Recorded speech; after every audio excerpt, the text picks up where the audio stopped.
में tragedy king Dilip साहब के फिल्मी किस्से आपने तमाम सुने होंगे। सुना होगा आपने ट्रेजेडी किंग दिलीप साहब किस तरह से फिल्मों में आने के बाद भी स्ट्रगल कम नहीं करते थे। फिल्मों में आने से पहले भी उन्होंने किया स्ट्रगल। आज तमाम प्रकार की बीमारियों से भी लड़ रहे दिलीप साहब घर में जरूर है कैद, लेकिन दिलीप साहब ने एक समय बॉलीवुड में जब स्टारडम बटोरा तब डिप्रेशन का भी उन्होंने सामना किया। उस डिप्रेशन से जूझने का समय कब आ गया था दिलीप साहब के लिए, कैसे उन्होंने दिलीप साहब का नाम अपनी जिंदगी में दर्ज कराया, ये जानेंगे आप हमारे चैनल नेक्स्ट 9 न्यूज की तरफ से इस खास प्रोग्राम में। स्वागत है आप सभी का दर्शकों हमारे शो में। मैं आपकी होस्ट रफ्ती लेकर आई हूँ ये स्पेशल प्रोग्राम आपके फेवरेट फर्स्ट खान यानी कि दिलीप साहब को लेकर। आइए दोस्तों, ले चलते हैं आपको दिलीप साहब की फिल्मी सफर से आज रूबरू कराने के लिए और कुछ रहस्यमयी किस्से उनकी जिंदगी के बारे में जानने के लिए देखिए ये स्पेशल रिपोर्ट। फिल्म इंडस्ट्री के फर्स्ट खान यानी कि दिलीप साहब आज भी लोगों के बीच, सबके चहेते हैं। दिलीप साहब की बात हो रही है तो हम ये नहीं भूल सकते हैं कि वाकई में 98 वर्षीय अभिनेता दिलीप साहब भले ही इस उम्र में भी प्रोलॉन्ग्ड डिजीज से जूझ रहे हैं, तमाम प्रकार के एलिमेंट का सामना कर रहे हैं, फिर भी वो लोगों के दिलों पर राज करने वाले वो अभिनेता है जो कि अपने करियर की वजह से, फिल्म इंडस्ट्री में योगदान की वजह से हर दिन हर समय फिल्मों को लेकर याद किए जाते हैं। एक एक्टर होने के बाद प्रोड्यूसर, स्क्रीन राइटर से लेकर एक्टिविस्ट बनने तक अपनी करियर की शुरुआत 20 साल की उम्र में ही कर देने वाले दिलीप साहब ने जिस तरह से एक सैंडविच स्टॉल आर्मी कैंटीन में लगाने के बाद अपनी फिल्मी सफर तक पर जिस तरह से मिसाल कायम किया, लिविंग लेजेंड जिन्हें कहा जाता है, उन्होंने अपनी जिंदगी में काफी उतार चढ़ाव का सामना किया। अरबों की संपत्ति के मालिक बनने के बावजूद भी, आलीशान हवेलियों के ऑनर होने के बावजूद भी वो एक संतान के लिए तरसते रहे। ईश्वर ने एक बेटे से उन्हें नवाजा भी, लेकिन वही ईश्वर ने उस बेटे को अपने पास बुला लिया। समय से पहले ही सायरा बानो को पहली प्रेगनेंसी के बाद मिसकैरेज का जब सामना करना पड़ा था। पेशावर में जन्म लेने वाले दिलीप साहब जब बॉलीवुड इंडस्ट्री में अपना सपना सजाने आए थे, वक्त तब कुछ और ही था। साल 1922 में 11 दिसंबर की तारीख को जन्म लेने वाले दिलीप साहब के नाम पर वो बंगलो आज भी पाकिस्तान में बोली लगने को लेकर चर्चा में है, जिसे म्यूजियम में तब्दील करने की चर्चा पाकिस्तानी सरकार सालों से करती आ रही है और दिलीप साहब के भतीजे हैं जो वहां रहते हैं, उसे लेकर तमाम तरह के न्याय की मांग कर रहे हैं। ऐसे में आपको बता दें, दिलीप साहब राज कपूर के साथ ही नासिक में पले बढ़े थे। उनकी स्कूलिंग बार्नेस में हुई थी। नासिक के देओलल में बार्नेस स्कूल में उन्होंने पढ़ाई की। राज कपूर साहब उनके बचपन के दोस्त रहे हैं। इन्होंने फिल्मों में एक साथ काम भी किया। क्रिकेट के शौकीन दिलीप साहब शुरुआत से रहे। नेबरहुड भी इनका साथ रहा। हवेली भी इनका आसपास पेशावर में रहा था।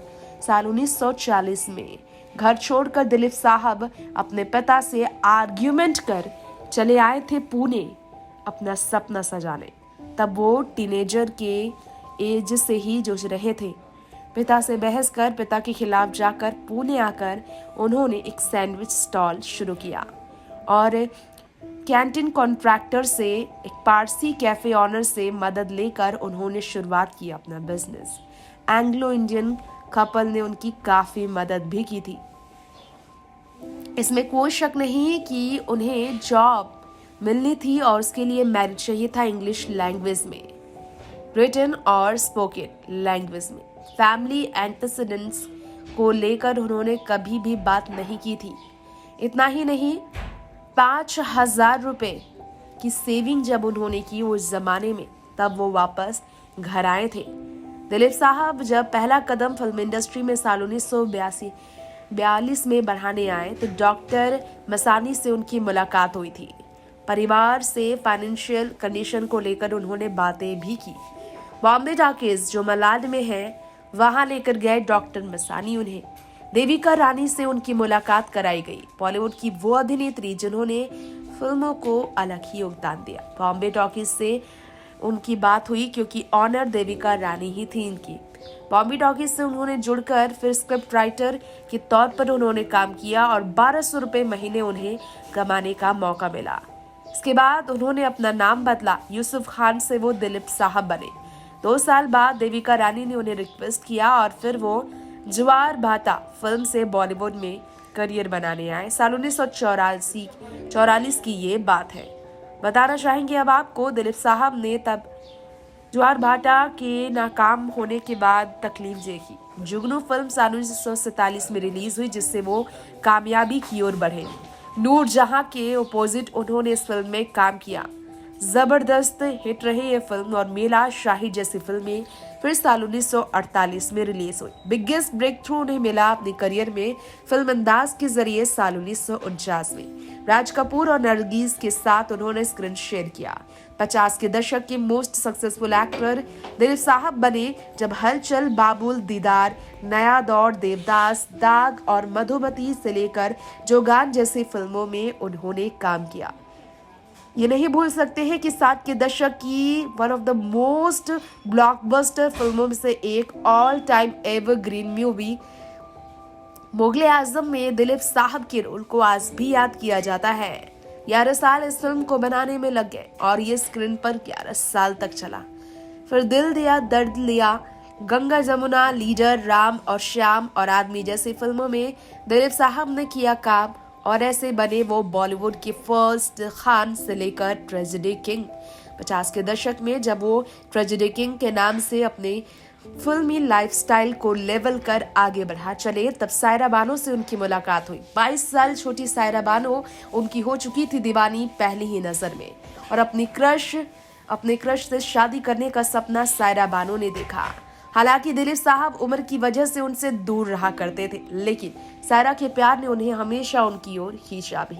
दिलीप साहब को साइकियाट्रिस्ट से मिलने की सलाह भी दी जाती थी। आन आजाद और कोहिनूर के रोल के लिए उन्हें साइकियाट्रिस्ट से मिलने की भी जरूरत पड़ जाती थी। इसमें कोई शक नहीं कि डिप्रेशन का भी दिलीप साहब ने सामना किया था। जी हाँ, ये वही दौर था जब दिलीप साहब को डिप्रेशन से भी जूझना पड़ा था। हालांकि वो इससे उभर कर भी बाहर आ गए थे। तो इस तरह से दिलीप साहब की जिंदगी में बदलाव आया। नेक्स्ट 9 न्यूज रूम से तृप्ति की रिपोर्ट। तो दोस्तों, ये था फर्स्ट खान यानी कि दिलीप साहब को लेकर हमारा स्पेशल प्रोग्राम। वक्त हो गया है अब आपसे कहीं विदा लेने का। तो लौटेंगे ऐसे ही आपके फेवरेट अभिनेता की जिंदगी की ऐसे ही कुछ दिलचस्प किस्से आप तक लेकर आने के लिए। तब तक इंडस्ट्री की ऐसी ही तमाम खबरें हमारे चैनल नेक्स्ट 9 न्यूज के साथ। नमस्कार।